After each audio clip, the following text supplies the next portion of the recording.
Hello everyone, Wolfie here. Whether we like it or not, Phase 2 is rolling in sooner than we expect.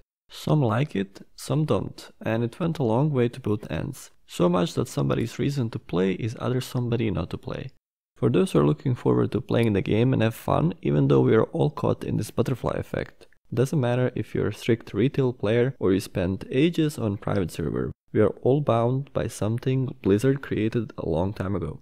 That's why every goodbye video from content creators is such an emotional dagger, like the one from Mad Season and other similar YouTubers who educated or in some cases inspired us. We all love the game, but playing it means supporting whatever Blizzard has become, due to cursed subscription. Anyway, today's video is what we can expect to come in Phase 2 TBC Classic. What was promised and what was kept in secret, what was pushed back or pulled sooner and so on. I expect it to drop in the second half of August, as it's already in beta test realm, but we will get a date just a few days before, like professors do with their exams in third world countries. No shame. First thing is tier 5 raids. That's fundamental. New content, new bosses and new gear. From a lore standpoint, it was such a huge deal for me, progressing for the first time with my guild on a private server as a broke high schooler. I know I won't ever relive that feeling cause I know what to expect, but might come close to it. It will require attunement, so if you haven't already, might as well start looking into it. Although what scares me is the fact that bosses will be dropping 2 tokens in Phase 2. All tier 5 bosses that can drop it, and some tier 4 bosses will follow up on that as well. It will speed up the progress a bunch. One more thing that came to the beta test is guild banks. Hopefully they will go through with this. It's a nice quality of life and it will be more valuable now that the economy is broken, so you will be able to stash your stuff easier. Also, it's nice for officers and guild leaders to organize raid consumables for their raiders. I'm looking for cool, awesome pun names for my personal guild bank. Do you have some suggestions? Drop them down in the comments. Does not have to be a pun, can be something epic and strong, I don't know. Rest of the stuff being publicly tested on beta, I will put together in this category. It's Arena Season 2, which is coming as well. Sha'tar and Ogri'la daily quest hubs and their quartermasters. The LFG tool is being tested as well, so we'll get to see and use it in the near future. Might clear up those LFG chats a little bit and allow players to have a general conversations, but probably will not. One can dream, right? Outland faction PvP gear has been mentioned, but not entirely announced. Even though I don't actively play PvP, I don't see any problem with it being introduced along with the other content in Phase 2. It would be a decent move by Blizzard to boost BGs and arenas, and better choice than some lousy enlistment loot boxes that Alliance players are getting. Surely it's a nice incentive for the current PvP community, but as arenas are going forward, there is just no good side to joining a PvP marathon, if you have to grind against already established PvP characters with maxed out resilience. So yeah, bottom line, in my opinion, it should come out in Phase 2, which would leave enough time to come up with better incentives for Phase 3.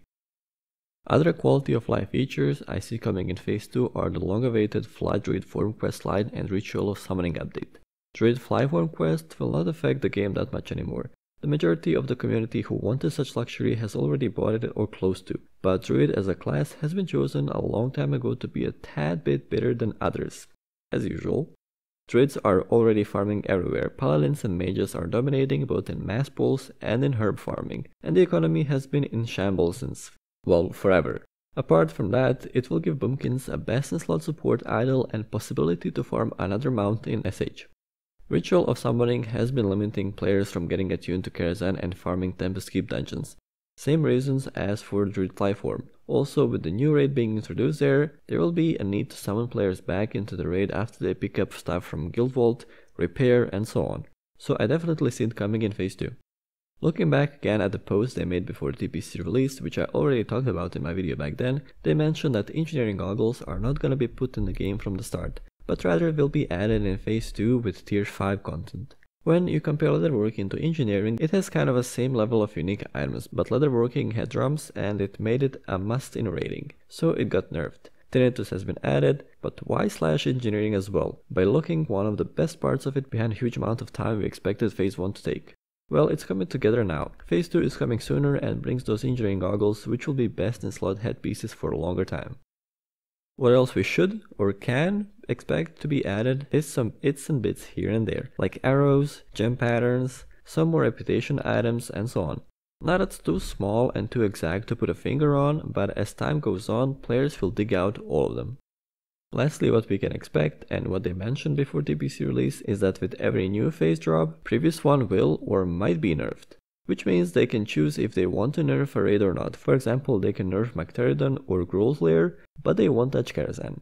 If you ask me, Karazhan is fine as it is. Nerfing it further would make it like a 5-man instance, but to each its own. I don't know how much we can influence or if they're gonna ask for players' opinion before they do it.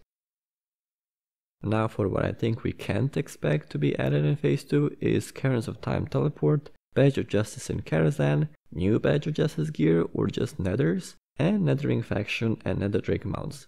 Why do I think so? Well, they need to break some content and quality of life features to phases, and this makes more sense. In Phase 2, 2 new Outland factions with mounts will be introduced, so I'd say that Netherwing is gonna come with Phase 3 along with Black Temple in Shadowbone Valley, and Caverns of Time Teleport with Mount Hyjal raid.